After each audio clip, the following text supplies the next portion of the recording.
Read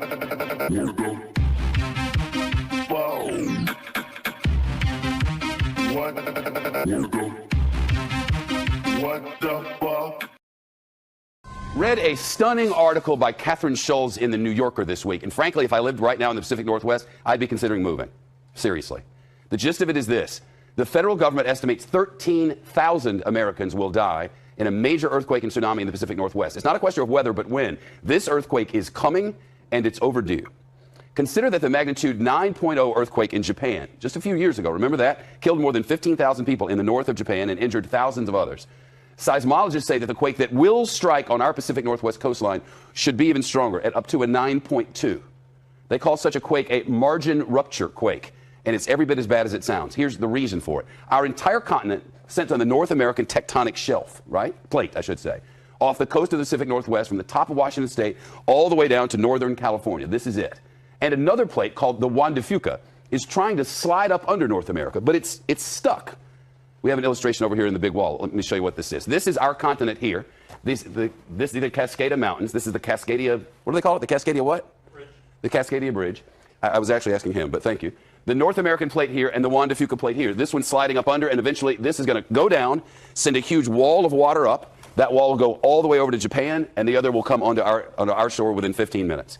And when it slips, it will unleash not only a colossal earthquake, but also that tsunami, 700 miles long, and in some places up to a 100-foot high wall of water and whatever it's pushing, like houses and dump trucks and schools.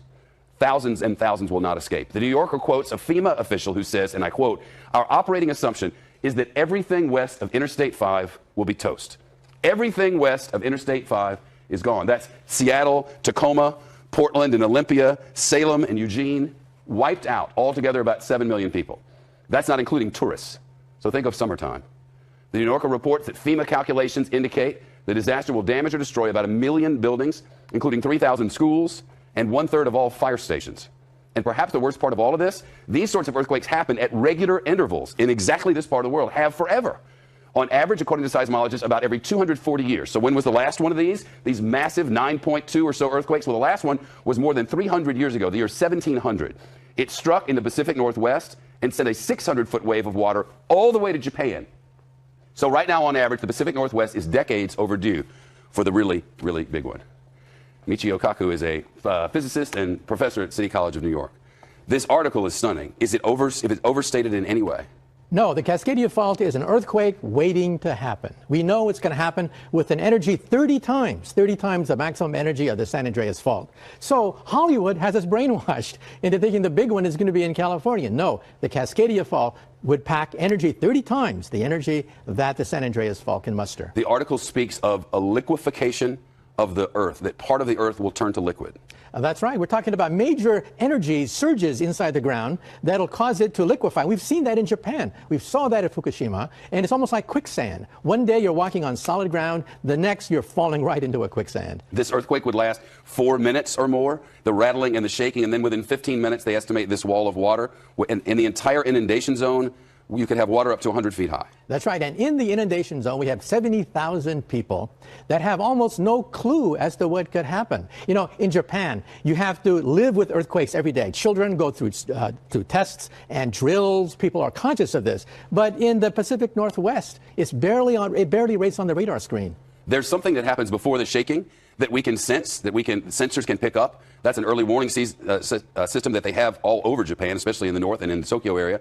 They've been trying to get it pushed through, look for money for it in the Seattle-Tacoma area, nothing. That's right. Before the earthquake actually hits, there's a compression wave that is detected by animals, for example. Animals start to act very strange, and we've seen that happen before earthquakes. And then a minute, 2 minutes later, boom, you head for the hills because there's nothing left to do except to go to high ground. You mentioned what this sort of event has caused in history. That's right. In the year 1700, there was a massive earthquake and tsunami which surged over Japan. And then running the videotape backwards, you can actually see that in 1700, it originated with the Cascadia Fault. And then we physicists can calculate the energy, the magnitude, the dynamics once we got these two events linked together. And that was only done in the last decade or so. And you mentioned Mount Everest. That's right. Mount Everest is also created by the collision of two faults, just like what we have here. The one fault going under, the other fault going over, and that created the Himalayan mountains. That created Mount Everest. That's the power packed by the subduction zone earthquake. Okay. averages of when things are going to happen are really not very reliable. I think they use by example, the difference between 4 and 6 is 2. I forget exactly how they did. We can't be sure exactly when this is going to happen, but we're positive it's going to happen. If you lived in the Pacific Northwest, you had little kids, would you live there? I'd think twice. I would have to drill them just like what they do in Japan, be part of their life in terms of having an emergency kit, where to go in case of an emergency, what to do, what frequencies to go to, and so on and so forth. And by the way, we know that this is going to happen because by simply drilling into the seafloor, we can see evidence of ancient tsunamis going back 10,000 years. And we've known how many over that period? 41, which means that the time between the cycles is about 240 years. Wow. And it's been 315 years since the last big one. Now, of course, this is not rigorous, it's not absolute. But according to this figure, we could be overdue for another big one. Yeah, by many decades. It's nice to talk to you. Thank you. Really weird and scary.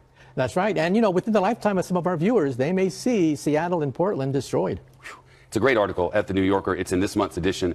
And spectacularly well written, and the facts that go along with it they're really sort of mind-numbing. See you soon. Thank you. You've given me a few minutes just to talk to all of you in our NASA family about emergency preparedness. NASA recently participated in a FEMA exercise called Eagle Horizon that was a part of a continuity of operations and government exercise that we do annually. And I became aware of some things that concern me about our family preparedness, and I wanted to talk to you very briefly. We in NASA, we're an incredibly unique organization. We're the only agency in the federal government that's responsible for the safety and well-being of people not only here on Earth, but off this planet. So my experience in the astronaut office, my experience as an active duty Marine, always talked about the importance of family preparedness and to make sure that we had a viable family support program.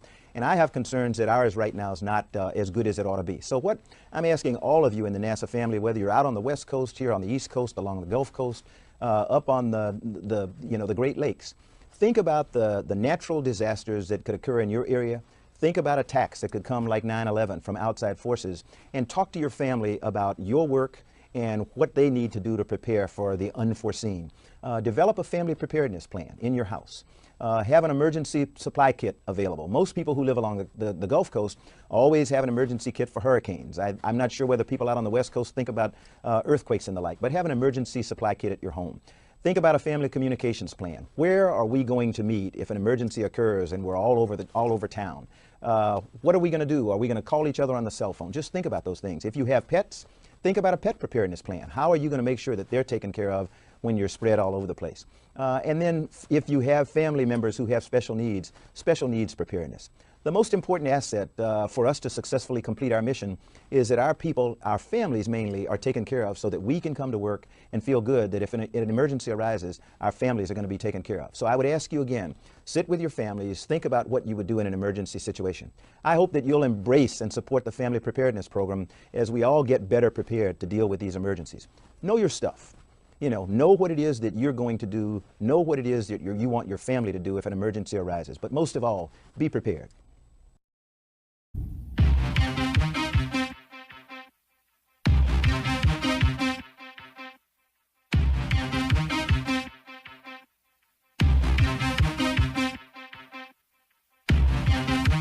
What the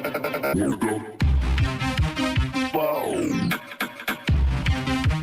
What the fuck? What the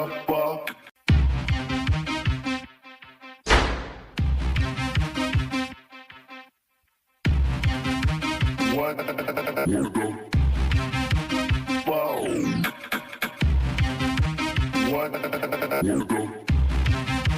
What the fuck?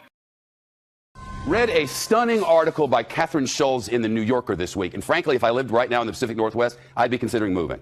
Seriously. The gist of it is this.